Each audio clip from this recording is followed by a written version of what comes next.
It says 4 waiting. Yeah, well, there was 3. Yeah. That's just sad. All right. Okay. Hey, welcome to Blast of the Stash, your weekly live comic review show where we review the new books that come out each week. This week, we're looking at the books from February 13th. And we'll go ahead and get started with DruManchu. All right, guys. What do you want to talk about tonight? You want to talk about something great? You want to talk about something good? Let's talk about a book I'm sure none of you read, and we'll get it out of the way because I need to talk about it. Thor number 10 was a fantastic issue this week. It was close to being my pick of the week. I thought it was amazing. On the cover here, you see Thor and his Pop Odin. They're cracking some beers sitting on the edge of the Bifrost there. Basically, this is the story narrated by Odin about how he got real drunk and Thor had to kick the shit out of him. And then that's the only way he could be proud of his son. It was really great. I loved it. The art was really awesome. I'm loving Del Mundo and Aaron on Thor. This is just fantastic stuff. Stash all day, every day. Stash it. I have that book. That's where they talk about how Thor got God of Thunder, right? His nickname. That's what I heard. I read somewhere else. That's where. No? That is not something I remember in this story. Okay. That must have been something else I heard. Okay. Nobody else read that this week. I have it in my stack. I'm way behind.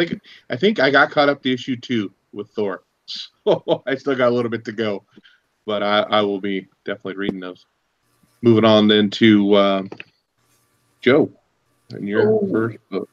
Let's talk about something I know a lot of us read. We'll go ahead and hit it up.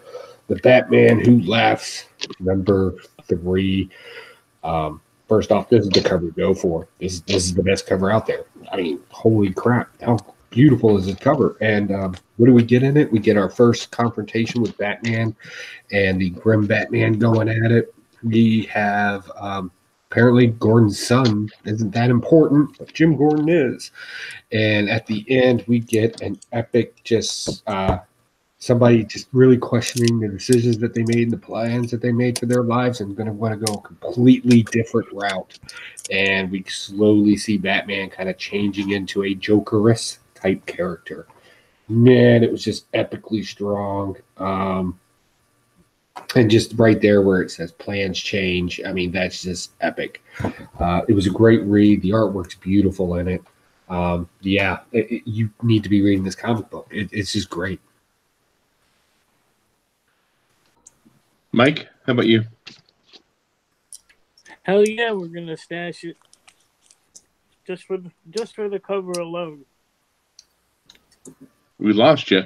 You lost me a long time ago. Yeah, we can't see you. We can barely hear you. Fault. Okay. Yeah, I don't know if we lost him completely or what's going on, but Robo Mike or no Mike. Man down is right. That's phone call. Yeah, so this is a great book. Gone too soon. Gone too soon. That's your phrase from the Comic Core. There's Mike, kind of back. Mike, can you talk? I can talk. Are you purposely not talking now? What the fuck? This dead air is going to be great for the audio podcast. It's a good thing I can clip stuff.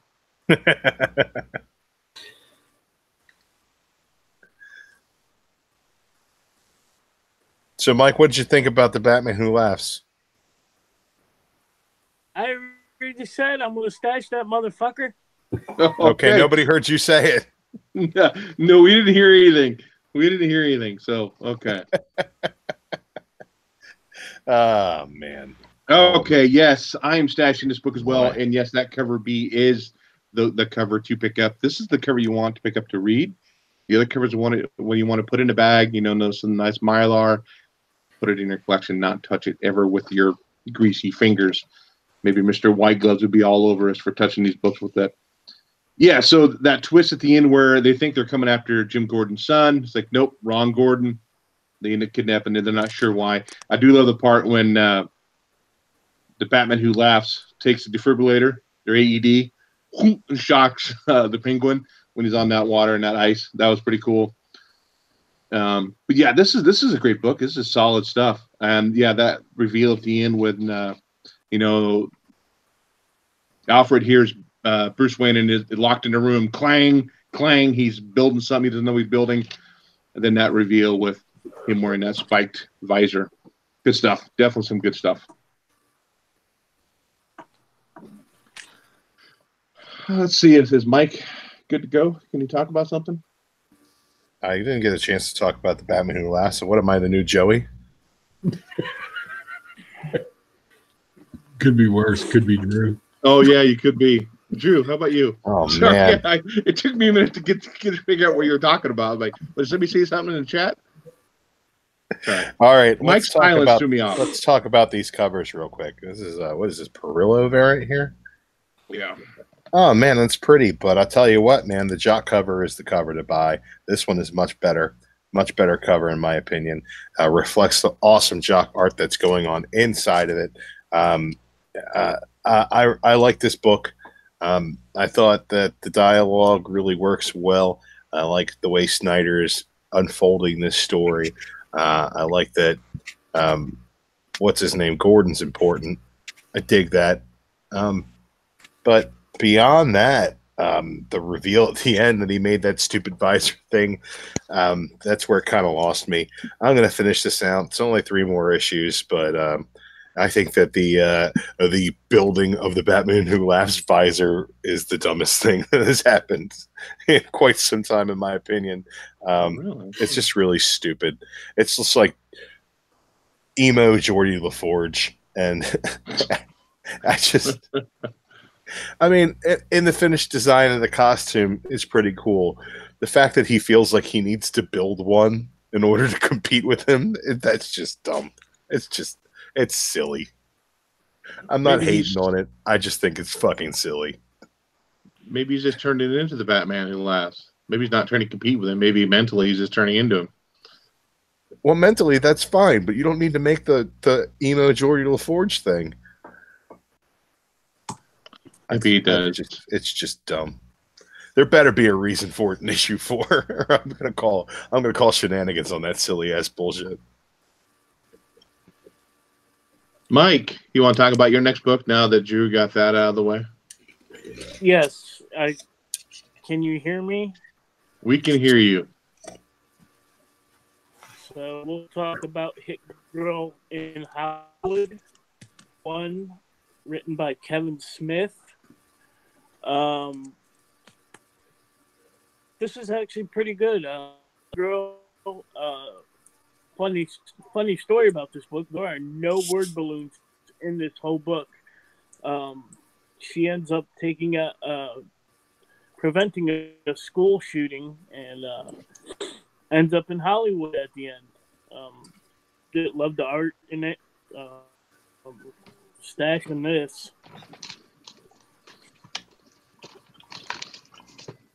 And nobody else read that. And I'm kind of interested though to about Kevin Smith's writing. Sometimes it can be hit or miss, and I'm wondering how good it was in there. You brought that up. I mean, he's done some Batman, he's done some Daredevil. So yeah, like I said, there's no word balloon, no word. Like there's no like dialogue at all. Hold on. Yeah, there's no dialogue. That must have been a hard book to write. I know. Oh, Kevin Smith did an awesome job of that. I mean, he told the artist what to draw. Maybe. Word balloon is at the end where she's sitting on the Hollywood sign right there. And see dead people. So she's about to fuck. Kevin. She's about to. Good job, Kevin Smith. Yeah. Yeah, that's a lot of judgment coming from you, Half Squatch. Kevin Smith's written a lot of great things over the years. Just because there's no words doesn't mean he didn't do any writing. I'm going to disagree with that. Okay. Moving on to my book of the week. Not my book of the week, but my first book of this week. And that is The Devils by Antarctic Press. And go ahead, Drew, say it. I'm not saying a word. Yeah, you are. So this is supposed to be based on a true story. Toward the end of World War II, the Americans are coming in trying to move the Japanese off the island and trying to push them back, the last of the reserves back to defeat them. They're backed up against a swamp. There's some evil things going on in the swamp. They really don't know. They don't really explain it here in this issue. Some of the U.S. soldiers get attacked by it, and then it goes back to the Japanese. This one guy is raping this woman in this hut. Whoa. And this is the Japanese side. So two of his superiors come in and say, "Hey, what are you doing? We're not supposed to be doing." In the butt? No, in a hut. H-U-T. Oh, Raped her in the butt in a hut? No, hey, we're not playing the dirty Dr. Seuss here. Are you sure we're not? It seems like exactly what we're doing. So the guy who's raping the woman ends up burning down the house, killing everybody in there, and it kind of sets the other two guys that were trying to stop him. They really don't want anything to do with this war. This isn't what they signed up for. And then it pops like 8 years later. Those two guys have been demoted. The guy who was raping the woman ends up being promoted. Now he's their supervisor, and he's trying to tell him, hey, I should have got rid of you a long time ago. You guys are worthless. The Americans are coming in and pushing them back into the swamp. And they said they have to go in the swamp in order to get out to try to get reinforcements past the swamp. And so that's how it kind of ends. They're going into the swamp, and people are getting killed. It's just kind of interesting story. It says based on true story. I don't know how true it can be with supernatural stuff going on in the swamp. But The Devils is good. They had this thing in here, too, where on the back cover, it says how to use rock vision. And it's supposed to be able to animate your comic books through an app, through some kind of thing. I tried it out. I couldn't get it figured out. Maybe somebody else smarter than me could figure it out. But I thought The Devils was actually pretty good, for a loosely based war comic book. So sounds cool. Drew, I did my best. Now that we're done with the rape hut swamps, let's talk about something fun. You want to talk about the chat first before you jump into your book? Yeah, let's talk about the chat. Mighty LJ just hopped in the chat. The architect of the Chicky Parm Parm. Good to see you in there, LJ. We got Funk Off and Jockio in the chat. Comic Girl Ava's been chatting it up. We got Fuchsia Only as well as Soldier Only in there. What's going on, guys? If you guys haven't checked out their channels, be sure to do so. Mastodon Comics and Collecting's in here. What is up, Don? Good to see you in here. Geez, I got to scroll up. Things are just moving along. Comics Misexplained's always up in the chat. What's going on, man? How are you tonight? Need Mo Comics is in the chat, as well as Poor Mike was the first up in the chat. Oh man, everybody's just hanging out, having a good old time. Let's go. Let's go, guys. Let's move it along. What do you want to talk about? Talk about some more books. Is it my turn? Talk about some more books. Yeah, it's your turn. Is it my turn? It's my turn. Talk about something good. It's my turn. Okay. I'm going to go ahead and do it, guys. No Road Home. Avengers, No Road Home. I picked up this 1 in 25 variant. Pretty cool stuff there. I like that cover. I think it's really good. I've got this one right here, 708. It's the legacy number on this. Pretty great variant. And also the regular number 1A cover as well. Man, this is a great Avengers story. This is the weekly story. I believe they're doing it. It's the sequel to the No Surrender. You got Al Ewing, Jim Zub, and Mark Waid all writing on this title. You got Paco Medina doing fantastic interiors. The Avengers should always look this good. It's absolutely phenomenal. Great splash pages, fantastic characters. We're talking about Vision, we've got Hercules, we've got Rocket Raccoon, we've got the Immortal Hulk and Hawkeye, we've got and Voyager. Man, Scarlet Witch is in here as well. But hey, man, if you saw the end of this book, she might not be in it for very long. This is pretty killer stuff, guys. This is some severely large scale stakes here. We're dealing with the gods of Olympus, and man, it's just really great stuff. Great conversations in this book between these characters, great interactions. The art is on point. This is my stash of the week. Avengers, No Road Home, man. No Road Home. Stashing it. Stash of the week. Joe? Yeah. I went with this cover here because it's a beautiful cover. Yeah, I really like this, and I love it when Avenger does it right. And in this case, they took something as archaic as the gods of Olympus, right? And if you ever read any of that stuff, it reads boring. The cliff notes were always better. And they took that, they updated it, they didn't insult you by having to give a total backstory to every single Greek god out there. We actually got kind of sort of a mimic on the Avenger sides and on the God side too. Their mimics are kind of there as well. So I thought that was pretty interesting how they played that off. So yeah, definitely just a great book. Leaves a lot to the reader. Great witty banter going through it. You know, witty banter in a comic book, it's almost needs to happen in most cases. And this one did not disappoint. So we got great story. We got great archetypes. Yeah, anything you could possibly want in a comic book is just really doing it in this. And I'm really enjoying this. So yeah, definitely a stash for me. And my stash of the week, it beat out, like my stash of the week beat it out by this much. Otherwise, this would have been it. Mike disappeared. He's got a room, but no Mike. Okay. Grandpa Free Zone. Hey, yo, C. Woodard 19 just hopped in the chat. What is going on, you toothpick throwing son bitch? Good to see you, buddy. Mike's back.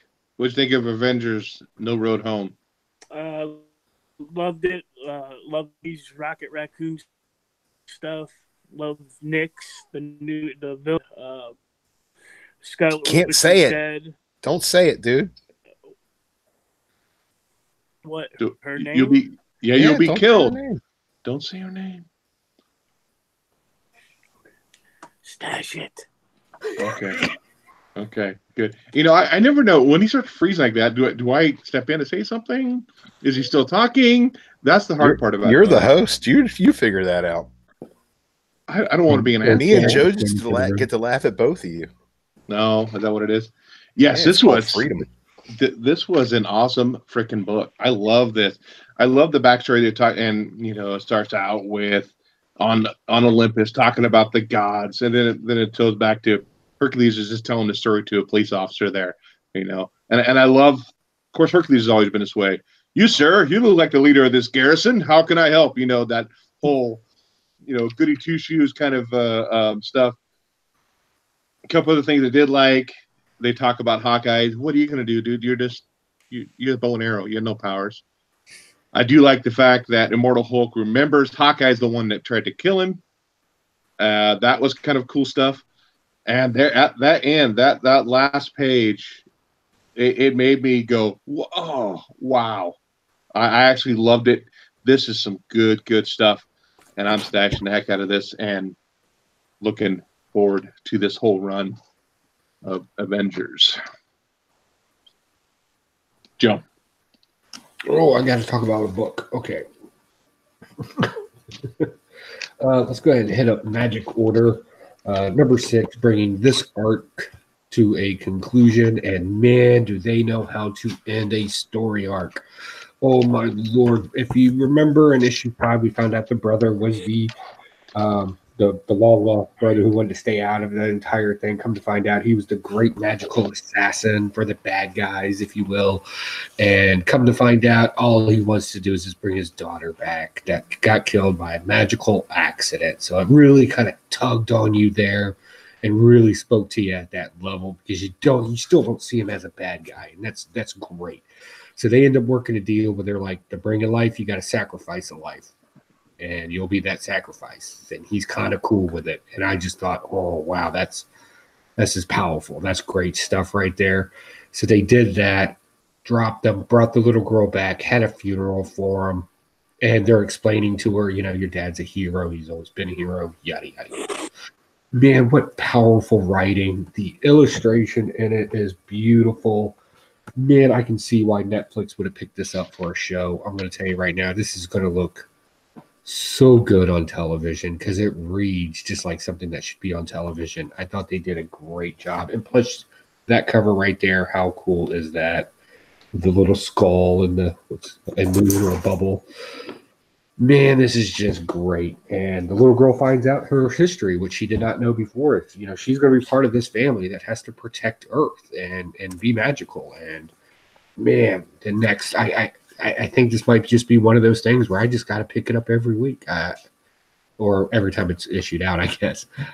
I thoroughly enjoyed it, and it was my pick of the week. Definitely stash it. Yeah, this is good stuff. Really good stuff. And it says, too, at the end, I mean, you probably just touched on it there, was that end of book 1. So it looks like there may be more to this story as well. I'll get to you, Drew. Slow down. I'll be over. I won't forget you this time. Okay? You're holding it up like I'm forgetting you over there. Like, hey, dude, don't forget about me. Gonna forget me. I'm not going to forget you. You're gonna forget me. This ended a little different than I thought it was going to. Forget about me. I thought the brother was going to be... I thought the brother was going to, playing both sides. He was playing the bad guys to be a good guy. I really thought that was how it was going to play out. I do, like last week we talked about that Fatal Furies or whatever that was. Yeah. About how that was like these strong women and all these men are bad and stuff. This is great because it says a strong woman. It doesn't have to do with that. This is just awesome. When they have her surrounded, was it Cordelia surrounded and they're getting ready to kill her, and she's just saying all that, she's doing the monologue here, and she talks about how she's always made the worst possible choices, how she's always done the opposite of what everybody told her. And then at the end she goes, I've read every page of that. I'm not going to try to pronounce the name of the book. I've already read every page of that book, you smuggled bitch, because my father told me not to. Love that line. That gave me like chills. I'm like, dude, this is badass. I love it. Dude, stash up and down. And if they do make this a Netflix show, I can't wait for it to come out and watch it. So, yeah. Drew? Everybody's going to hate me now, Huey. Uh-oh. Because I thought that this was a whimper that this book ended on. Wow. Okay. Yeah. Man, Joe's Stash of the Week sure does have a whole lot of that convenient writing holotype bullshit he hates when it happens in X-Men, though. Because everybody just comes back to life in this. That's a surprise. It takes all the wind out of all of the deaths as they happen throughout the series. Like, everybody's back now and none of it mattered. And it's like it's all wrapped up in a nice, neat little bow. I just wish they were all still dead. Like, why can't they all just still be dead? Like, couldn't she have pulled something else out of her ass and they all stayed dead? No, because we got to make a second book. Didn't need the second book, Millar. Your second book's going to suck. They always do. Every time Millar goes past the miniseries, his books end up sucking donkey dicks. So is it going to suck in volume 2? Maybe not, but it's definitely going to suck by volume 3. I don't know, man. I really love this for 5 issues, and this issue right here was just like meh. Convenient ending, convenient writing. I guess the sales were really good, and he had to make sure that he could do more of it to make more money. But it was a disservice to the great story that they had told so far. And that's the only reason I disliked it so much. Overall, I think if this was just a 6-issue series, I'd stash the whole thing. But it is what it is. So we're gonna call it a day on Magic Order. Sorry, guys. Sorry, I didn't like your book that you liked so much. Do you have a rebuttal on that, Joe? You were leaning over, getting ready to say, like, what the? I was going to throw up a little bit in my mouth. I mean, for somebody that likes these surprise endings, I thought you would be all over it. However, if you do remember at issue 5, she does know how to cast illusions of people. And that's what they ended up killing. They explained that in issue 5. So it wasn't a aha moment. It was something referred to from the last one. It's called Dvorsky's gun in writing. If you're going to mention a gun or a spell, you're damn well going to use it in the future. It's the law of literature. So they use that. No, I'm aware. It wasn't an aha moment. It was something that was referenced before and brought to us, not something that needed to be explained after it happened because I can't think of anything cool. But with that said, everybody's entitled to an opinion, and I fully respect the opinion. But I do thought that this was, as far as a magic story, I thought this was a lot more complete because you can cheat when writing about magic. You can cheat. You can do the same thing in sci-fi. You can make a device that solves all your problems and make up a word. Totally can do that. But again, when you're following certain rules in literature and you're using certain type of hero arcs, you didn't really want to reference something that you've already done, that this already exists. And I thought Magic Order did a fairly good job of that in all the issues. And I think that's why I liked it. And again, that's why I think it would also make a good show, because you often see this in good writing in television as well. Is it great writing? No. Is issue 2 or 3 or 4 going to be bad, or the next book's going to be? I don't know. I don't predict the future. I can tell you right now, it's Mark Millar. He's never wrote a good second volume of any of his properties. Okay, everybody's entitled to one shot. Whatever. He wrote a good series this time. I enjoyed it. I loved it, and I thought it was fully explained. I think it went from being a 5-star series to being a 3-star series in the course of one issue. So that's what happens. Well, I'm on board. I thought it was great. That's all I got to say about it. Team Joey, huh? I'm Team Joey. Team Joey on this Magic Order. See if I ever let you be the big spoon again. Oh, wow. Okay. Woo! Mike is up with his next book. Do it, Mike. Let's talk Savage Sword of Conan, number 1. If you've never read, if you've never seen a Conan movie, if you don't know who the fuck Conan is, read this book. It is fucking. Conan is done with a big naval battle, and he's drifting in the open ocean, eating fucking sharks. He gets picked up by some birds, and he escapes these guys. Got chained to his ankle. It's fucking awesome. I loved it. Pick of the week right here.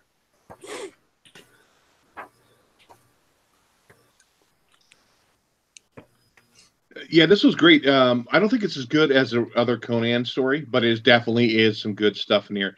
Yeah, he's on that boat. I love that part. He's eating shark. He's almost using that guy that's chained to him as a weapon to some point, some degree.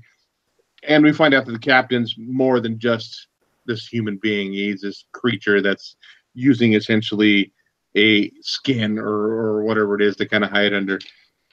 This was good stuff. I'm definitely going to be picking up issue 2 and 3, and you can't pass up on some good Alex Ross art either. That's a stash right there just for that cover. Drew's showing it up. Showing it off there, Drew. Jackio's pick of the week as well. Oh, nice. What are you saying there, Drew? I just want to make sure that I don't get forgotten. I think that the Conan by Arian is a better story. I think that this Ron Garney art is the best interiors that we got this week, man. This is an epically gorgeous book from cover to cover. Really, really fucking amazing. Yeah, the story was good. It was solid. Definitely a stash. I'm going to be picking up the next one. But I think that I'm definitely enjoying the Conan the Barbarian ongoing a little bit better than this. But then again, man, those interiors, it's good stuff. Joe? Yeah, I enjoyed this. I enjoyed it for what it was. It's a Conan story. I was happy to see this kind of other character being introduced to us, who's kind of the rogue, scallion, thief, trickster type that uses his verbiage and negotiating skills to get in and out of trouble. That's always a fun character to have with a behemoth like Conan, and it's always fun reading because they generally have the better lines. Like they got the funny stuff to say. They have the negotiating skills. But I have to agree with everybody else. I really like the other Conan story more. I think I'm more invested in that story than I am in this. So with that in mind, I'll make sure I'll keep picking them up anyway, just to see where this story evolves. I really like the way it ended on the cliffhanger. And yes, everybody, you are absolutely correct about this artwork in here. I mean, just splash pages by themselves. The cover is just beautiful artwork. And I'm trying to find my favorite part. Yeah, right here. This is just a beautiful looking page right here. I don't know why that caught my eye more than anything else in the book, but I just absolutely loved it. So yeah, keep it in mind that I do like the other Conan story more. I don't want to be judgmental that way, so I'll be picking up issue 2 and 3 because I'm more fascinated in the story in this and where it will take us and the characters that get developed. So yeah, definitely a stash for now, but when it gets stupid, I'll probably lose it and just keep on going.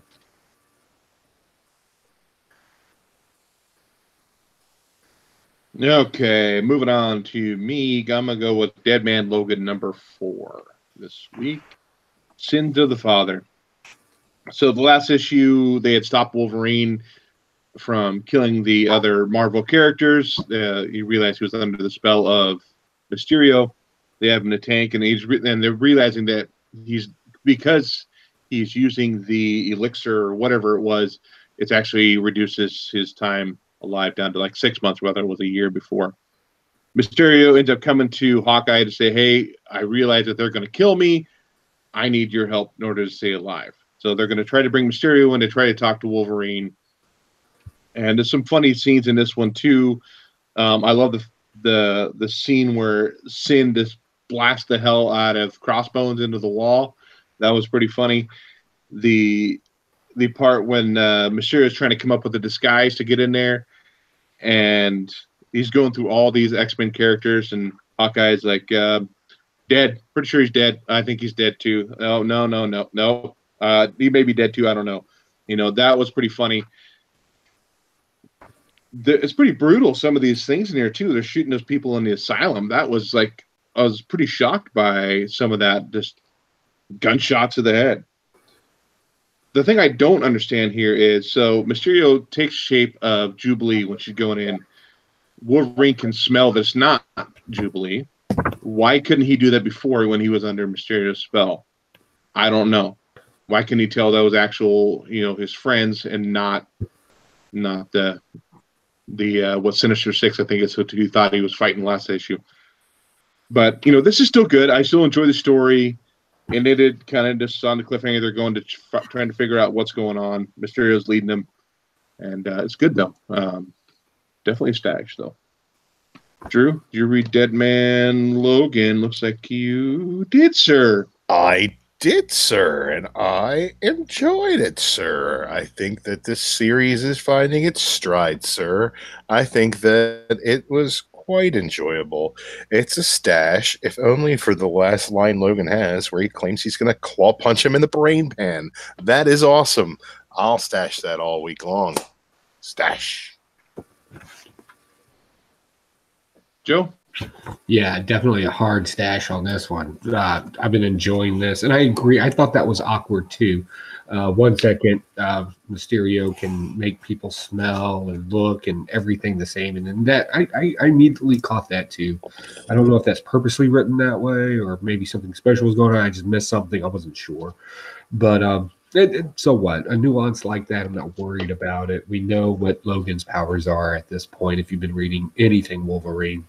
But yeah, I'm really loving the dialogue in this book. A lot of funny banter going back between Miss Sinister and Crossbones, and that did not work out in Crossbones' favor. Like that, she dropped a body, and just the just the attitude of the villains in this, and they're not taking an attitude like you see in most villain stories. You know, basically they're just doing this to be jerks. Like they're not able to take over the world. They're not getting huge amounts of money for it. They just want to drop one body. Like they got a problem with one guy and they want to drop him. So yeah, okay, let's do that. You know, it kind of reminds me, I don't know if anybody's ever seen the movie Lock, Stock, and Two Smoking Barrels. Mm-hmm. You have so much going on in this centered around a plot point, and it just kind of reminds me of that. It's mostly about the dialogue and the couple of panels of action that you get, but it's really just about just a smart ass dialogue in this, and I'm really enjoying it for that. Mike? Yep, I'm stashing it as well. That's all I'm going to say. That's all you're going to say? That's all he's got. Hey, Mike, what was your favorite part of the book? He's giving you all he's got. Unfortunately, that's all he's got. That's it. That's all I could give. He's saving his energy for his own segment. You don't know that? Yeah, but you're supposed to take the little blue pill a couple hours ahead of time. 1 hour. I need to. Prior to vigorous activity. And this is vigorous. How's the chat room doing there? Somebody update. Yeah. We got a lot of conversation going on in the chat room. Yeah, lots of chat going on. Caffeinated Comic Books is in here, as well as Nolan Nerd. C. Woodard popping in as well. Comics Girl Ava wants to talk about Inhumans versus X-Men. You know what? I will private chat you later about all the wonderful things that Inhumans versus X-Men brought us. A fantastic series. And now is not the time or the place. Nobody else wants to hear it. So we'll get into that at some point. A lot of folks hanging out and discussing things, namely Marvel events. I'm not going to disagree with all of the chat at the same time. So let's not get into that. My next book. Is it my turn? Yes, sure it is. Yeah. Okay, cool. Yeah. We're going to talk about Mr. and Mrs. X number 8. This is Gambit and Rogue on a space honeymoon. And they're in the Mojoverse and long shots there. And it's pretty great stuff. This Terry Dodson cover is not the best part of the book. It's Kelly Thompson writes really, really funny dialogue. This is a lot of fun. I can't recommend this series enough. If you like fun books, check it out. What's up with her arms? Why does she have 4 arms? Why? It's Spiral, bro. It's Spiral. Oh, okay. Okay. Yeah. Never mind. Who else read that? Nobody else read that this week. Joe, you guys are missing out. You guys are missing out on some fabulous stuff. I'll be sure to cry myself to sleep. Man, we've been talking about some good books, and for the most part, we pretty much agreed on most things. So let's talk about real garbage and start a dumpster fire. This bullshit book. All right, so this is Wonder Twins, number 1. You want to know what happens when you're young and full of ideas that you can't really prove or mainstream in any freaking way? You write a comic book, apparently. This is garbage. This is horrible. They took one of the most classic villain characters of all time, Meeksy, who's from the Golden Age. And the trick with him is to get him to say, I am Meeksy, because he always presents himself by his last name. That's the goal. That's the trick that you have to do. You have to outsmart him. Apparently, the Wonder Twins can just get the magical computer to do it for them, and the magical computer can say it, and he disappears. So obviously, somebody doesn't know about characters in the DC universe. Okay, fine. I'll give that to you. That happens. This is old stuff. Fine. But if the only thing that happens in this book is some awkwardness in high school, hello, you don't have to tell us that story. The majority of people that read comic books went to high school, and a lot of them probably got messed with. Also, if you're going to sit there and try to convince me that the nickname H2O is a better nickname than Thunderlust, and you're embarrassed by being called dude, if somebody called me Thunderlust in high school, I would have been ecstatic. I'd have been like, hell yeah.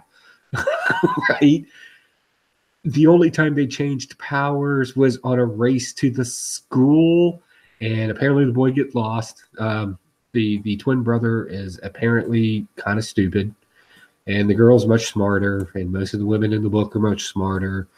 And the adults in the situation really aren't around a whole lot, and they had an opportunity to do something really cool in this book, and they totally passed it up in 2 panels. There's a reason why our Wonder Twins are on Earth, and they didn't bother to explain it in any way, nor engage us in any way to make us invested in it.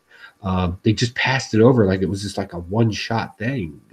That was like they're exiled there. Sorry, best of luck. Nothing, just nothing. Shame, shame, shame for this dumpster fire. I've been blasting it on social media. If you read this, I am sorry to all of you out there. The person that recommended it to you, you need to punch them in the face. This is not how you tell a story. This is not how you write a comic book. The art was cool in it. So congratulations to the artist. That's the only positive thing that I have. You're lucky to see this because it would have been in the chimney tonight if my wife didn't stop me from throwing it in there. I'm sorry. I'm done. Discovery Bay just hopped in the chat. What's going on?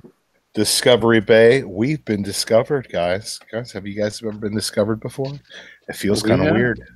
It does. Feels kind of weird. If you guys out in the chat have not been discovered yet, just wait for your chance. Trust me. Feels kind of weird. Feels like he's peeping in on us, like he's looking over the windowsill as we're going over Thunderlust. Thunderlust. I don't know. I don't know what you're thinking. This is a great book. I absolutely love it. No, fuck, I didn't love this shit. No way. This was garbage. This was absolute garbage. I mean, my experience with Wonder Twins was the Super Friends back in the late 70s, early 80s. You know, and that's what they did. The Wonder Twins activate. You know, he turned into a bucket of water. She turned into an animal. Blah, blah, blah, you know. And it seemed like that this was really focused on... No, you did not. Definitely not a kid's book. What they're talking about. It was based on the awkwardness of high school. That's one of the jokes in there is our little boy's finally a man. It, like that. It was garbage. I just thought, you know, it was absolute garbage. You know, he's up there talking about men become women, women become animals, and the night throbbed with their pleasure. Many body fluids are involved. So maybe that's why he turned into a bucket of water to be able to clean up those bodily fluids. I don't know. I even have to make an argument about that. He gave this great example of what happens during the Thunderlust, right? He gets the Thunderlust, and what does he do? Fall to his knees, and it looks like he's crying in the panel. It looks like he's going down in the gym coach. Yeah, I'm like, that. What the fuck are you guys reading again? Well, Who's going down in the gym coach? Why is he crying about it? What? Yeah, you didn't pick up Wonder Twins. You need to pick up Wonder Twins. No, I know better than to pick up DC titles like Wonder Twins. I know better. They try to get me with Sideways and Damage. Fuck you. You're not getting me with Wonder Twins. All right. They had some really great variants for Young Justice #1, so I picked those up. Did I buy #2? No, I'm not a moron. So I think this book could be summed up by the first page, upper right-hand corner, the fall dance theme, Delusions of Grandeur. That's what this book is. It's an absolute garbage. It's my stash. I mean, my blast. I bet you, even though it's only February, this will probably be my blast of the year. I was going to say the same thing. If I actually hold on to this long enough, I'll set it on fire for the blasties and stashies for this year. But I don't think it's going to last. What was it? Naomi? It's reading Naomi. Yeah, no. I'm reading that. And you expected Wonder Twins to be good? Well, I read. You know why I read all these crap books? I read, you know, like I said, I read Snot Girl. I read this. I read that because I want to be able to give information to say, hey, don't pick this garbage up, or hey, you should be looking at this. Only reason I got it is just so I would have a decent blast because I knew that was going to be horrible. But there's a couple other blasts in here, but that one actually angered me. Okay. What are they talking about over there, Drew? It looks like the chat's kind of bumping. Oh, the chat is bumping. They're talking about why would you pick up Wonder Twins? What is wrong with you? Where's Midwest? Paul's daddy got hit by a truck. Gone too soon. Let's see. Gee, somebody else new hopped in the chat too. Biggie Shack. Biggie Shack's in the chat. What's going on, Biggie Shack? Good to see you. All right. Can I talk about more books now, or is it somebody else's turn? It's Mike's turn. Mike, it's your turn. What are you going to talk about, Mike? Hey, let's talk about Spawn Kills 2 number 3. Great Infinity Gauntlet fucking cover here. So in the Spawn continue their killing ways. The Teenage Mutant Ninja Turtles actually alive and make turtle soup. They kill Batman and Jones, and sensing if something is wrong, intervenes. Out is from Spawn and Thanos. This is great, funny stuff. To the stash as well. Drew, what'd you think of that? Apparently, Mike really loves this book. I thought the best part about it was the cover, which is not a slight on the book, man. This is a beautiful cover. I like the homage. Funny, dumb stuff, man. This was a lot of fun. If you like goofiness, check it out. That's all I can say. Stash it. It is good. Okay. Oh, Joe. Yes. Sorry. Yeah, no problem. I read it. You know what? I think the thing is when you pick up your comic books on a Wednesday and you have some that are being ordered in, and you could be reading anywhere from 15 to 25 comic books before Sunday's show. This is a beautiful, beautiful break between everything because it's just whimsical, nonsense, fun that pokes fun at its own medium, that just has a great time. I even picked up the other one. I read them in order. Yeah, definitely kind of needed the break because after about 10 comic books deep, I just need something stupid just to kind of reset my brain, and this is the perfect book for it. And I actually did laugh at some of the stuff, especially the Batman thing going on in here with the Joker, and how he kills them, and Clownos, how his whole involvement now, and getting rid of Thor, and he's actually wearing a wig. I like the fact that it pokes fun at its own medium, this postmodernism that it has.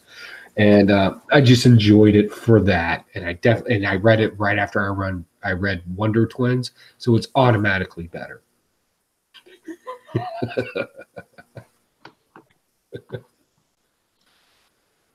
Okay, my next book, Justice League Dark number 8. So in this book, at the first of the book, we have Wonder Woman and Zatanna trying to figure out what's going on, trying to figure out why the magic's dying. They're on their own little mission, and it jumps into the Oblivion bar where all the magical people are kind of hanging out in Bobo's bar. And he's busy as hell, serving peanuts, serving drinks, and all this stuff. And then it drops back to Man-Bat. He's kind of been locked in his cave or in his room. He can't get out. But he's coming up with this conclusion that magic's not much different than math. So you think there's got to be some mathematical equation to justify magic. So he's working on that. He's figuring it out. They're all at the bar, and all of a sudden here comes the Upside Down Man and his group of characters that were, I think, revealed last issue. All those new characters, and the people are scandalous, headed out of that bar faster than the police showing up at a frat party. They're trying to get the hell out of there, and Man-Bat ends up being able to create a spell, getting one kid out of there. But yeah, this is still good. This is a stash all day for me. And I'm double check my thing. Yep, Joe wouldn't have read that. Yes, yeah. Joe. So yeah, I thought this was great. I really like this particular series. We're coming into our next arc here. We're 2 issues into it. Some great, exciting magical world-ending stuff.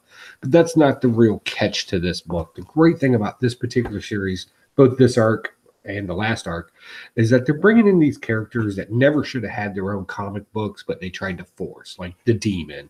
That should have never been a solo book. That was always something to play off of something else. And he's in here chugging a beer, doing his rhyme talking thing. It's a great deal. In the last issue, we brought in the Blue Devil, and that was an okay comic book. But again, these are characters that kind of need their limelight, but can't really support themselves in storybook telling. And this gives the magical ones a great place to kind of play and do their thing. And man, are they doing a great job on it. I have been enjoying this. And of course, anytime you got a talking chimp detective, home run. Sorry. He has a sword too. He brought his sword back out this sword. issue. Yeah.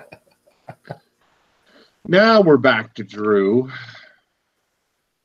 It's my turn now. It's your turn, Drew. You may speak. Oh, okay. All right. Let's talk about something nobody else is going to like. Oh, man. Sure? Divisive today. Oh, yeah. Marvel #2. Man, look at that Amanda Connor cover.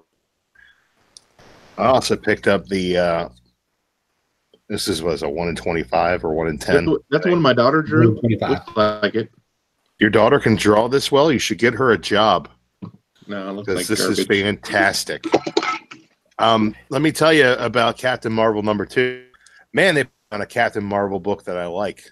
Wow, how'd they do that? This is really well written. Thompson's doing great in this. I like the action. It's kind of reminiscent of the Steve Rogers and Dimension Z run, where it's kind of a different pocket universe. They're on Roosevelt Island, which is time loop kind of deal. Good stuff, man. I really enjoy it. I think that who's doing Carnero is doing the interior art on this. Really great stuff. I like the fact that we're going to get She-Hulk coming into this universe with them as well. But apparently her powers aren't working, so we'll figure out what's going on there. Caffeinated Comic Books wants to know whether I watch the Powerpuff Girls or not. Yeah, I do. That's fantastic stuff. If you don't like the Powerpuff Girls, man, I don't know what you're doing with your life, man. Mojo Jojo, what a villain. Oh my God, that's some good stuff. Sugar, spice, everything nice. Oh man, Powerpuff Girls fucking rule. And so does Captain Marvel, man. I have been hard pressed to find a Carol Danvers book that I can stand over the past couple of runs, and it seems like they're doing something interesting with this run finally, and I like it. Really good. You got to say it right. They go Mojo Jojo. Mojo Jojo. That's racially motivated though, and I can't culturally appropriate Mojo Jojo. You just did. You made me do it. I made you do it. You can be manipulated so easily. It's not even funny. Hey Drew, X-Men books suck. Okay, that's not true. You can believe what you want to believe. Okay, Joe. All right, so I'm giving this a fair shot. I'm not jumping down its throat because I understand sometimes people just want to say things, and this writer has things to say. Fine, so be it. I did find about 7 panels in here that are absolutely, completely worthless to the story in any way whatsoever. It wasn't even good banter. The one guy that does escape from Mr. Nuclear's place, apparently he's suspect because he's a guy. But, okay, that's fine. In a bunker full of women, there's one guy, and he's suspect. Okay, fine. I'll give it to you. We'll see how the issues go. I don't predict the future. I just thought that was odd. I see a lot of men against women in this constant flux, and I'm not particularly interested in that kind of storytelling because I don't believe in that. I don't think there's any reason why men and women should go against each other in any way whatsoever. We all get along just fine. But if you want me to understand some plight of women over the years that is not relevant to today's time frame, I don't know what to tell you.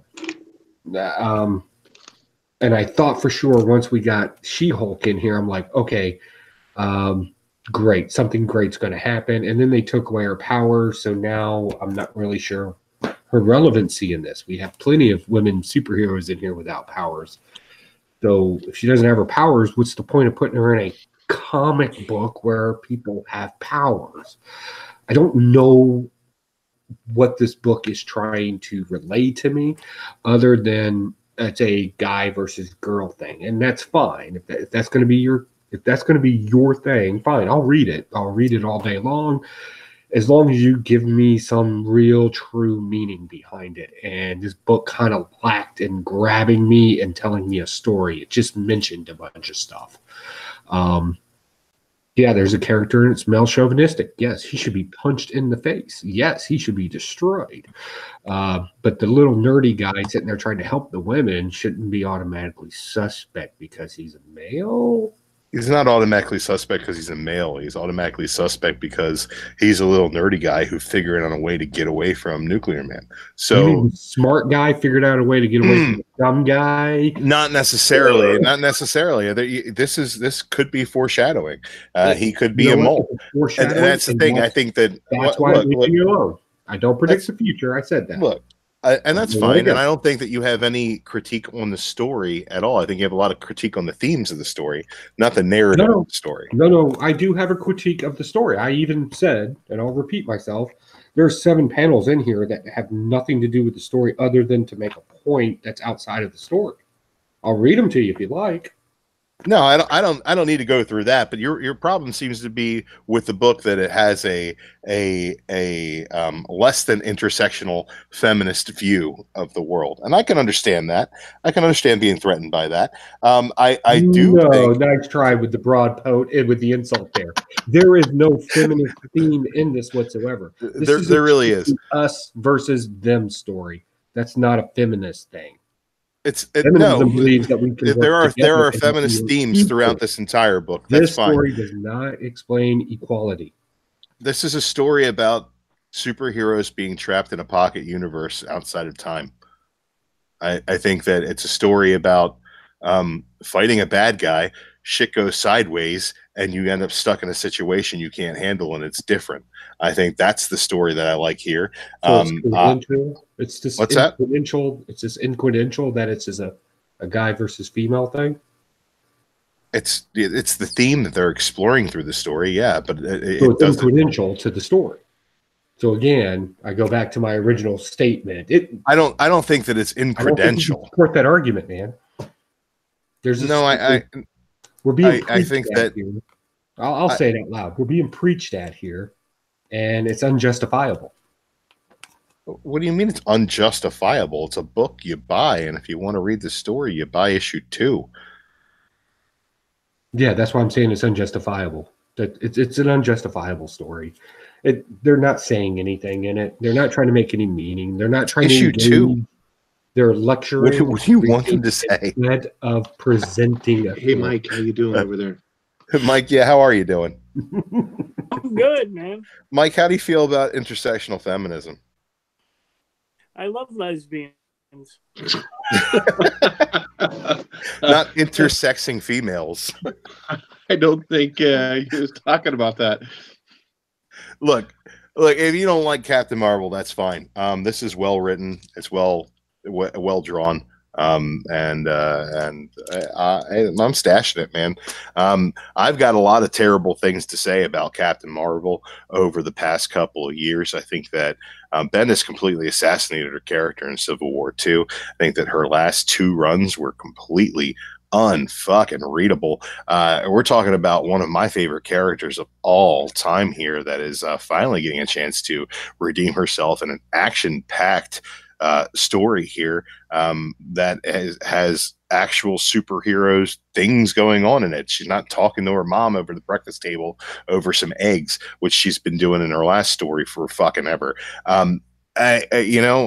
Carol Danvers is great through the original Ms. Marvel run. Her stuff that she went through in the original Captain Marvel run, Volume 1, is really great stuff. This is a powerful character, and I think that I'm happy that she's finally got some legs under her again. If you're not happy with the direction, I get that, but this is an action-packed story where she's fighting bad guys, and I fucking dig it. Okay, so real quick, since we're kind of on Captain Marvel here, The movie comes out in 2 weeks, 2.5 weeks, something like that. Are you gonna go see it, Drew? Hell yeah, I'm gonna go see it. It's a Marvel movie. It's gonna be good. It's a Marvel movie. It's like putting there's only been like 2 Marvel movies that have been less than absolutely stellar, and one of them's nominated for a fucking Oscar. I mean, come on. Yeah, I'm not going to get into that conversation. How about you, Joe? You going to go see it?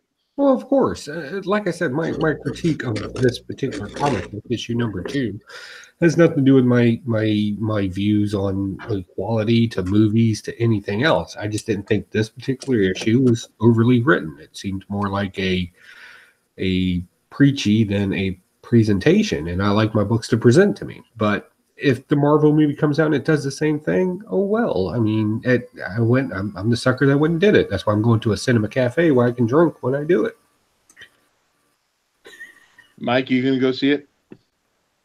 Hell yeah. He loves the lesbians. I love the lesbians. I'm on the fence about going to go see it. I know my daughter really wants to go watch it, and I'll probably send her and my wife. I'm not sure if I'm gonna see it, but I am afraid that if I don't see it, I might miss something out that's coming into the new Avengers movie coming out in April. It's going to be great, man. It's got scrolls in it and shit. I think you could probably miss it and still get the gist of what's going on in Avengers 4. No, there's only really been one missable movie so far in the MCU, and it's nominated for an Oscar. What's the Black Panther? Yeah. I thought it was Iron Man number 3. No, Iron Man number 3 is great. Go back and No, watch it which again. one where he went against a Russian that had nothing to do with That's Iron Man 2. 2? That's what I meant. You would have gotten the whole story missing that. Yeah, I mean, no, you get the introduction of the War Machine. You get the introduction of Black Widow. The War Machine expands the universe. We'll have another debate about War Machine. Nobody thinks that's a real superhero. It's War Machine's story. Yeah, I just need to quit watching videos talking about the new Captain Marvel movie. Because every time I watch it, I just get irritated with it, and I'm like, do I want to go see it? I don't want to spend the money on it, so I don't know. Moving on to... And I'll end it on this. I do think it's important, even if you don't agree with certain themes or things being presented, I do think it's important still to read and watch this stuff, because it completes an entire story if it's a movie. 2, it opens you up to different views and why you may or may not like something, and it really gets you to think. And I mean, really, isn't that the whole point of literature and art, to get you to think? So yeah, definitely go check it out. I mean, what's the worst thing that could happen? You disagree with it. We banter it, we trash it here on the show, and we move on. Could probably have an whole episode about Captain Marvel movie. Mike, your next book. I'm going lightning round. I got 4 books left. Okay. Mike's tired. He's lightning round. He's grandpa. I got so many books left, Grandpa. All right. Well, we're going lightning round now. Lightning round. Grandpa said it. We got to do it. Next Gen number 1. Loved it. Loved the characters in it. Stashing that. Superman number 8, great live field cover here with Superman's gigantic package. This story was garbage. Blasting that. Ghost Spider number 5. We learned she gets some new powers in this. Her symbiote suit can now manifest spiders that go hunt purses or some shit. I'm stashing it just for the character. Then we get Exciting Comics number 1, 3 stories about these Golden Age-esque characters. I think their names, I had their names written down. Madam Mask, Crimson Scorpion, and Blackjack. None of the stories did nothing for me as well. This is a blast. That's it. That's all I read. Okay, moving on to me. Where's my mouse? There's my mouse. Sometimes I'll find the mouse. Thor number 10. Like I said, I'm way behind on that, so I can be reading that. Winter Soldier number 3. Stash it a little slower, a little more backstory of what's going on. Not as good as the first 2, but still stashing it because it's only a 6-issue miniseries. Punisher number 8. No real, I mean, there's some violence in here. No like super action. Punisher's breaking out of prison. one scene kind of reminds me of 300 when Sister Mercy brings him in and says, "Hey, here's your army. And he's like, you guys aren't soldiers. What do you do? Oh, I'm a computer engineer. See, these aren't soldiers." Kind of remind me of 300 when it did that. Detective Comics 998. Stash for me. Still going strong with the Tomasi. I think this came out a couple weeks ago, but I got it this week. Appalachian Apocalypse. Not a whole lot going on in here. This first book's just establishing a story about the staff of Moses and how it could bring the people back to life, how the Civil War soldiers got a hold of it and they were hiding it in the mountains of the Appalachians. They ended up blowing up the cave to hide it. It's modern times. They found it. And exciting comics #1. I got the Blackjack cover as well as the cover A on that. That was it's a stash. I'm not a big fan of Golden Age characters, but definitely a red kind of Golden Age character, but with modern women with big boobs and really tight clothes and do kicks that are impossible, stuff like that. But it wasn't too bad. And of course, cover by Wonder Woman. Our turn. Drew. Lightning round. Oh, and Marvel annotated. Next gen. Stash it, man. This Age of X-Men stuff is really great. If you liked House of M, if you liked, if you liked, Age of Apocalypse, this is probably some stuff that will interest you. Really good character stuff with the younger X-Men there. I like Glob, and any chance that Glob gets to shine, I'm a fan. Punisher #8. Yeah, not a whole lot of violence in here. It's just him systematically killing every member of Hydra in that freaking prison, setting them all on fire with gasoline fucking sprinklers. Yeah, but it wasn't like your normal Punisher shooting people, stabbing people. It was more of just a step-by-step on how they're getting out. So that's what I meant. Yeah, just him killing a bunch of people. But hey. Amazing Spider-Man. I haven't had a chance to read this yet. I didn't read the last issue, which was the first in this Bocciolo art run. So I'll probably get to put those together and read them together very shortly. This Skrulls cover here with a Spider Skrull eating cereal in a web. Pretty cool stuff. Really enjoy it. Comic Girl Ava says House of M was far superior to this X-Man garbage. Wait till it's done, girl. Wait till it's done. Wait till it's done. It's done. You got to read it all. Wait till it's done. See how it goes. It's going to be awesome. You don't think I understand X-Men? Please, son, come at me. This right here, Detective Comics. This is the weakest one that Tomasi's written so far, but it's kind of like the middle of this arc, kind of a little bit of a lull here. I couldn't be paid to give a fuck of a care about Etrigan the Demon, so we'll stash it just because Tomasi's on it. I had to pick up The Flash because it ties into this Heroes in Crisis Batman arc here. Let me spoil Heroes in Crisis for you guys. It was Gotham Girl. Who the fuck cares about this bullshit? Blasting that. Adventure Time, Season 11. If you guys like Adventure Time, we can't be friends. That's good stuff. Scooby Apocalypse #34. They are still printing this book. I'm still reading it. It's still good. There you go. Gideon Falls, #11. If you thought you knew what Gideon Falls was all about, guess what? You were wrong. And it's even cooler than you ever thought it could be. Yeah, this is really cool stuff. Total mindfuck. You should be reading it. Really great.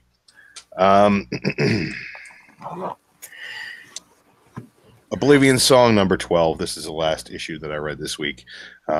This wraps a lot of things up in a lot of different ways and also extends the story to the future. So I'm excited about that. It's going to be great. So there we have it. There you go. Series can't be 80% garbage and 20% garbage and be considered good. Caffeinated Comic Books, doing a lot of hating, man. I'd like to know what you're reading and enjoying out there because you've been hating on everything, bro. Everything you've been hating on. And hey, look, I hate on a lot of shit, so I can respect the hell out of that, man. But like, what do you like, bro? Joe, your lightning round. So I've read all these books this week, and of course they're all great, with the exception of Red Hood, and that is mostly my fault. This is Red Hood number 31. I picked it up because the cover was still blank, and somebody had put up some art earlier that was going to be that, so I did it as a cover art thing. So I read it, and apparently I caught the end of an arch on that. So yeah, missed that.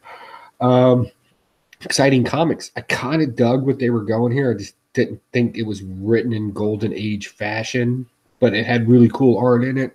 Got the introduction of some new characters from a new comic book. So again, the question is, why should I care? Two of the stories in there were really great. One was just really garbage. So I'll pick it up again if they do it, because I really like golden age stuff and I like a modern twist to it. It's really cool.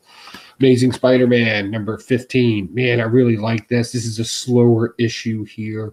Not a whole lot of action going on, but great build up and some exciting things coming up in the next issue. Don't want to spoil that for you out there because it is Amazing Spider-Man.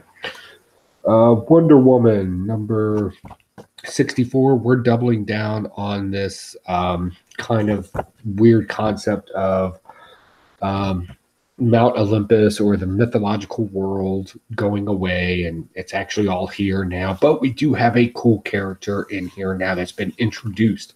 Definitely would recommend this read if you plan on picking up any Wonder Woman in the future. It's going to be significant. Winter Soldier number 3. I like this issue. It was kind of a backstory kind of deal. I get it. We got a little bit of action, but it's very important to us to explain why RJ is relevant, and we're kind of getting why.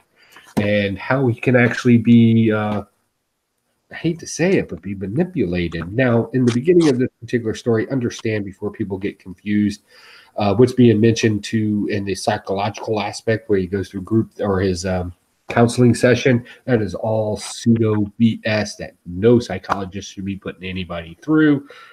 I just wanted to throw that out there before they try using that in a conversation and get laughed at. Next, Superman number 8. Man, that is a horrible, horrible Liefeld cover, and that's why I had to pick it up. If something's so bad that it actually turns out good, it's that cover right there. Like, the face is just, I don't know what's going on with his eyebrows. It's crazy.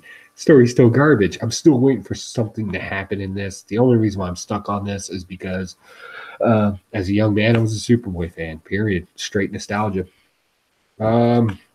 Detective Comics 998.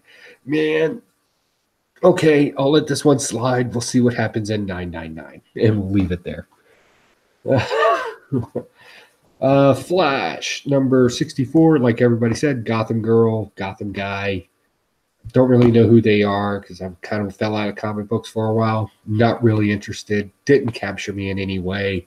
I hope on the Heroes Crisis side that they do something to kind of fix this abortion. They won't.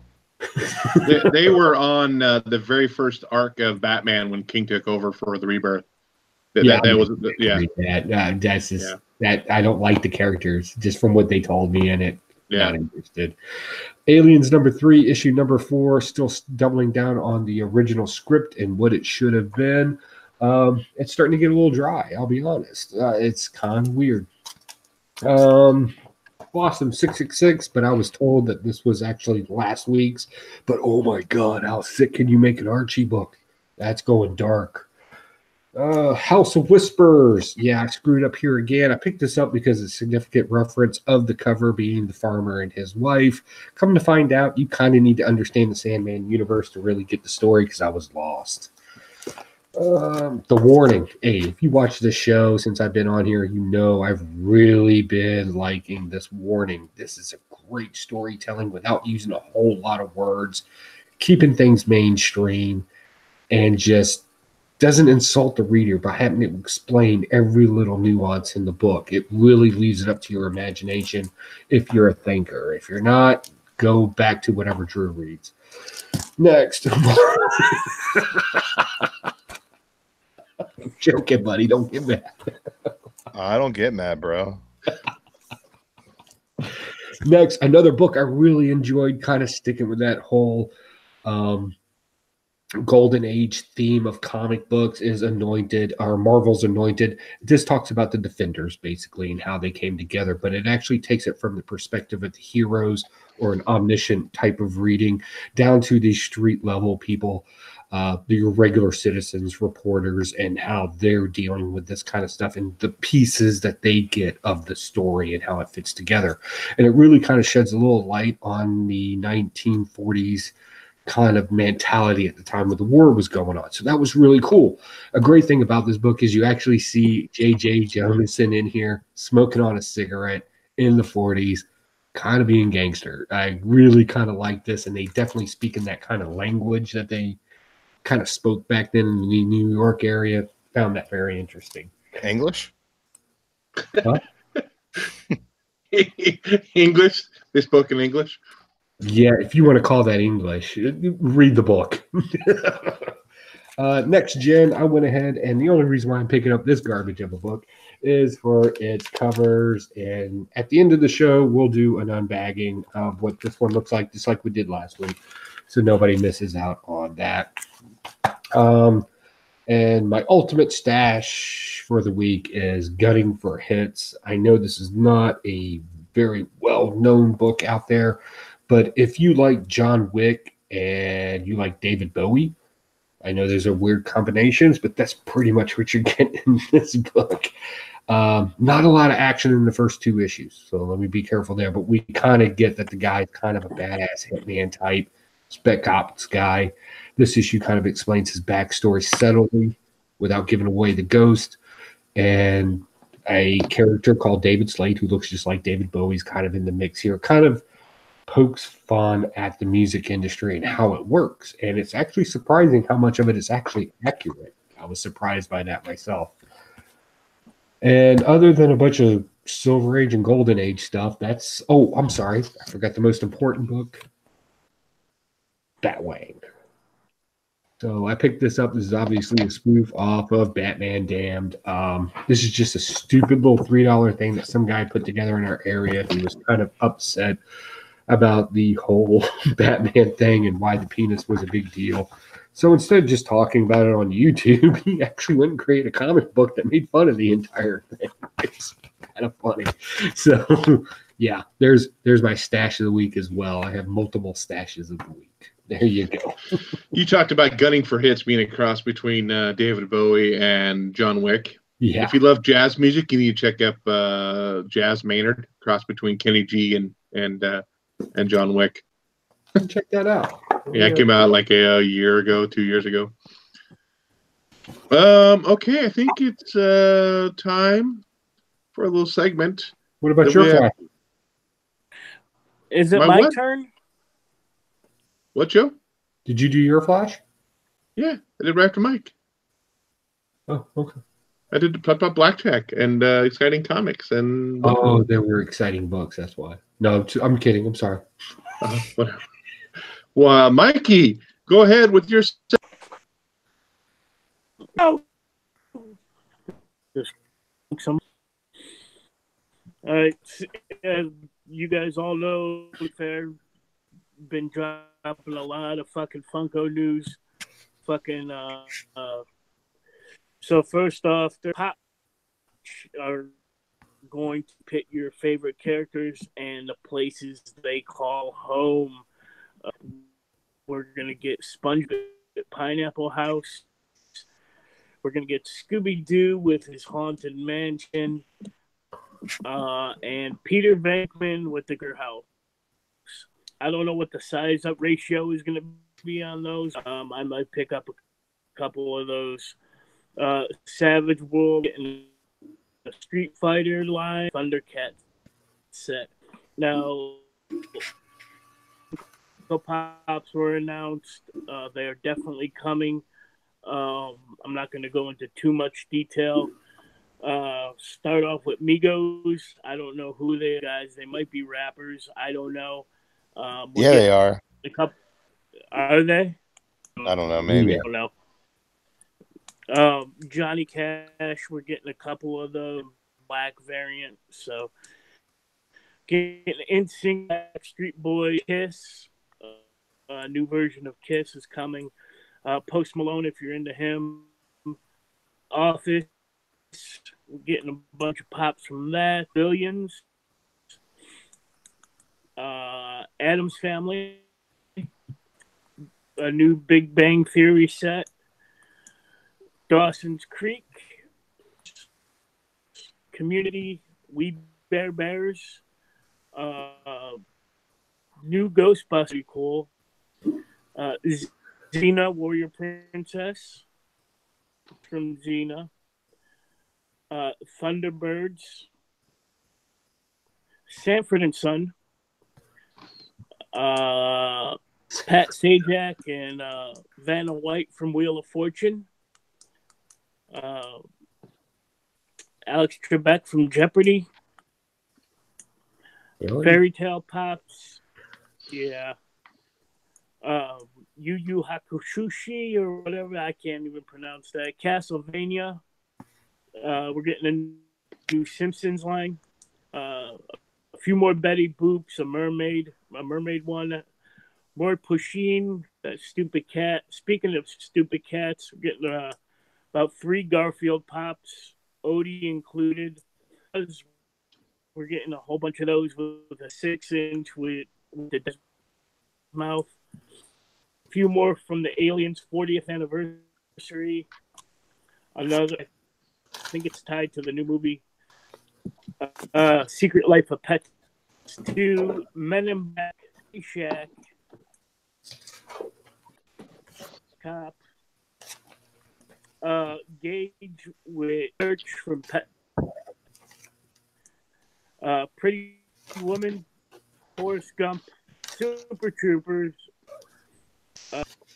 ton more Major League Baseball stars, and NASCAR. If you're into NASCAR, you got a bunch of those coming up. Sports legends, Babe Ruth and Muhammad Ali.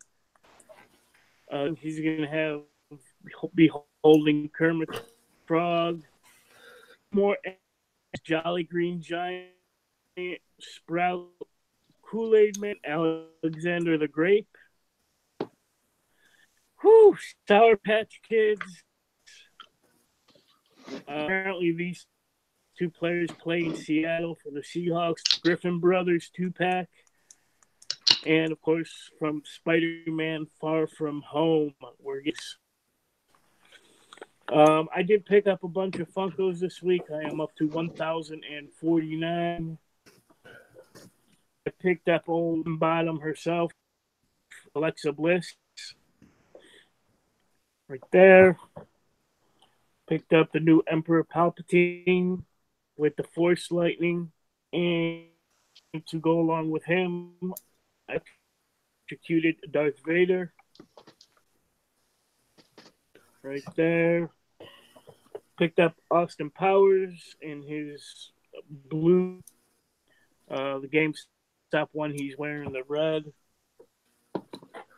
Picked up Dr. Evil from Austin Powers. He's got his skinless cat or hat. It's not hairless, not skinless. It's not That'd be skinless. weird. That'd be awesome. Veers from Captain Stop exclusive.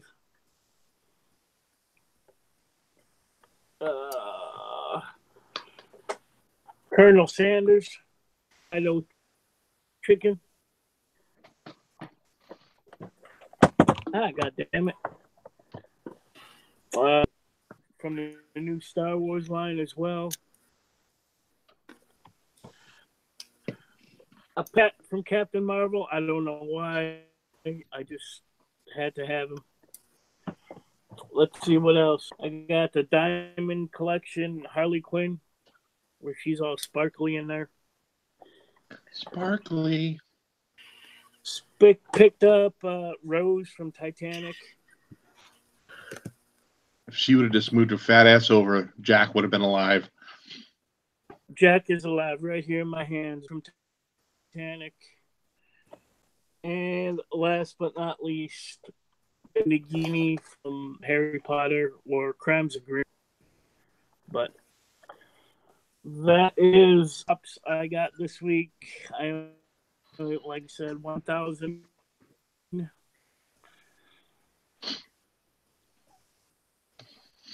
Okay. Is that it? Anybody else? I don't know. Drew, pick up anything this week? Well, Mike's not talking. No, I didn't buy any plastic. I did pre-order the Kingpin Build-A-Figure wave of Marvel Legends. I'm kind of hoping that that doesn't show up at my LCS this week because I don't want to have to pay for them.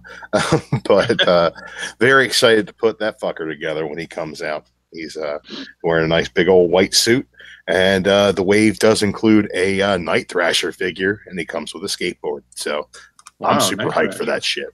Yeah, Night Thrasher. Yeah. Huh. From whatever you said there, yes. That 90s character that nobody read. I used to have the miniseries when I was a kid. I think I still have it somewhere. I bought it again. Caffeinated Comic Books, I'm the only one on this show with good tastes. It's upsetting. Most of the audience doesn't know what the fuck they're talking about either. But I'm here to educate, and that's what I'm here for. Jesus Christ. Any plastic for you, Joe? Nah. My wife bought a bunch of stuff, and I don't want to go through it. Yeah. I only picked up part of the DC universe, the Wonder Woman for the movie. Picked up her. It was on sale. It was like $8 at Fred Meyer, so I hope they all grab it. And as part of I forgot to build a figure in that one. Who that was? I think it was whatever. Doesn't matter. Say it, Mike. What was that? I have no clue what that was. Sound like a dog getting kicked in the balls. What it sounded like. Glitter balls. It might be glitter balls. Through clear as day. He starts talking about glitter balls, and there's no lag, and he talks just fine, and nobody goes robot mode. He starts talking about Funkos, and it's. But as soon as he wants to talk about glitter balls, everybody gets the whole picture. Yeah. Okay, we got some extra news coming up on this channel. Next Thursday, it's not going to be live. We're going to end up recording it for the podcast. Joe and myself will be interviewing somebody from Pistol Whip Press, Scott Smith. He's going to be joining us next Thursday. Going to be recording that and be out to the podcast.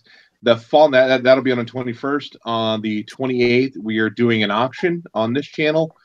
It's not going to be something we're going to be doing all the time. It's just something to do, get a little extra money for going to C2E2. So don't look at it as a regular aspect of our show. It's maybe do it once a year. Maybe this may be the only time we do it. We used to do it when we first started, but we kind of just went away because it wasn't just something that we really wanted to do. Plus, the people who were really running that kind of dropped out of the show anyhow. So yeah, that's the Thursday, the 28th at 6:30 p.m. Pacific, 9:30 Eastern. I guess I can show off a couple books that I'm planning on throwing in the auction. Maybe it might get you interested in coming here. So I got Harley Quinn variant. That's going to be in my auction. And some other Art Germ stuff. Some Alex Ross stuff if you want Immortal Hulk. That's going to be in there. And as well as Adam Hueys. This one might be a big one. I think hopefully draw some people in. The G.I. Joe #2 Baroness cover. So come by on the 28th. Throw me some shekels in the auction. So I think that's all I got for the news other than our Patreon. We have our Patreon. Link is down below. $1 a month gets you entered. Last month's winner got the Adam Hueys Vampirella #11 as well as a copy of that Steel versus #1. This month, I think it may be another Adam Hueys Vampirella. I'm not sure. It may change it up. But definitely go check on that. So $1 get you 1 entry, 2 get you 2 entries, 3 get you 3. You know how it goes. Go put in there. Help us out, support us. And it's really not really to support us. It's to help buy prizes for you guys. And that's what it's about, giving back to you guys. So go and check that out as well. So I think, Drew? any shout outs you want to do tonight, or do you pissed off at the community right now? I'm not pissed off at the community at all, Oh. man. I love the community, and I hope you all come out on Wednesday to All About Comics at 9 p.m. Eastern and buy my shit on JP's auction. So I will be selling things on JP's auction. I will also be selling things on our auction on the 28th as well. So get ready for all of my shit to be your shit. All you need to do is give me your money. It's really, really a simple process. I'd like to definitely shout out the chat tonight. Lots of really good conversation in there. Shout out to Caffeinated Comic Books, who kind of got under my skin a little bit there with all of his hate on everything I was talking about. But hell yeah, be in that chat, be talking it up, chop it up with everybody in there. We should definitely be doing that. Shout out to longtime friend of mine in the internet's community, Nolan Nerd. Good to see you in there tonight, buddy. Comic Girl Ava, always chatting it up. Miss Explain was in here as well. Soldier and Fuchsia Only as well. Those guys, good to see them. Biggie Shack just pieced out not long ago. Man, it's just a whole crew of people coming through tonight. Very excited about that. There's a lot going on. I know that some other channels were throwing some auctions out today, and there's some people were talking about pay-per-views. I know that there was a pay-per-view tonight, so if you guys like wrestling, we really appreciate you coming and spending some time with us instead. Shout out to all those fabulous books I read that everybody hated on. So I hope that somebody else likes you too. I don't want to be the only one buying you. Shout out to my Blaster Stash crew, man. I can't wait to hang out with you guys in person in Chicago, C2E2 this year. Anybody in the chat that's going to be at C2E2, make sure you hook up with us. We're going to be there. We're going to be having a great time. Yeah, man, super excited to be doing this show every week with you guys. And it doesn't matter if people hate on my opinions. I feel real bad for all you dummies who don't like the shit that I like. Yeah, he just cries in the off airs. That's all. Man, I wish I had tears to cry. I'm all Joe? out of love. Let's unbag this real quick. Let's see what we got going on. See how horrible this next gen book looks. Oh, that's right. You're gonna unbag this. Yeah, we're gonna unbag this real quick. Who knows? It may end up in an auction if you like it. That's not a bag in your hand. Yeah, nice and careful, like, and I don't know. It's not my flavor, but there it is. There's the secret unbagging of X-Men Next Gen #1. Hey, if this is your thing, I might even throw this in as a prize for something I do in an auction, because I'm always very good at auction about throwing extra stuff in there for free. Definitely check out our auction. We're going to have some good stuff out there, guys, for you. I don't know what you all collect, but I do know we'll have some modern, we'll have some old stuff. You know what? Let's just make this simple. Over on our Facebook site or on our Twitter, just tell us what you want in the auction. What year, what type of artist, just let us know, and we'll look through our long boxes and make sure that that comes to you direct. Because I have no problems with that. I have tons of stuff. Not a problem. What does this money go for? Well, at C2E2, me personally, I like to buy your beer. So if you're going to be at C2E2, definitely hook me up and let me know. Connect with me on Instagram. It's Pocan Joe. It's not that complicated. Hey, guys, appreciate. I know you have tons of other shows you could have checked out tonight. Tons of stuff on television, like that Umbrella Academy. By the way, if you're not watching that, definitely catch that. It's actually pretty good. Very good. A lot of options. So definitely thank you for swinging by here and spending a little bit of an hour and a half with us. We definitely appreciate it. So definitely whatever we can do to make this better for you. I hope y'all are liking the banter between me and Drew, because, you know, you can only be wrong so much, right, Drew? So there you go. I haven't done it yet. I'm hoping you'll show me the way. Hey, Mike, you got any shout-outs there? I want to shout out Drew, my fellow panel member who actually likes the good X-Men stuff. So that's it. That's it. It's my little jazz hands dance I'm going to do on my way out the door. A little victory jazz hands dance. Shout out to Paul, who couldn't be here tonight. He's got work stuff going on, so we do miss you, Paul. Always like to have you. I heard he was dead. Oh, Paul's a walrus, isn't he? We'll have to get a picture of I him, don't like, know who there. said that Paul was dead, but I heard that's what happened. No, He got maybe. dead. Well, he got dead. So definitely. Nation chamber. Oh, you are? No, that's what I got. Oh, Paul was watching the Elimination Chamber. Is that how he died? Yes. Got too soon. so definitely we appreciate everybody that does come by. Make sure you give us a thumbs up, leave a comment down below, give us a like, share the video, follow us on Facebook, follow us on Twitter, follow us on Instagram. All those places. Drew's doing the strobe dance over there. And he gave me the It's time to strobe. go, baby. So we do appreciate you guys coming by, hanging out with us. It's always fun. I look forward to every Sunday night. You know, look forward to every Wednesday, spending my budget.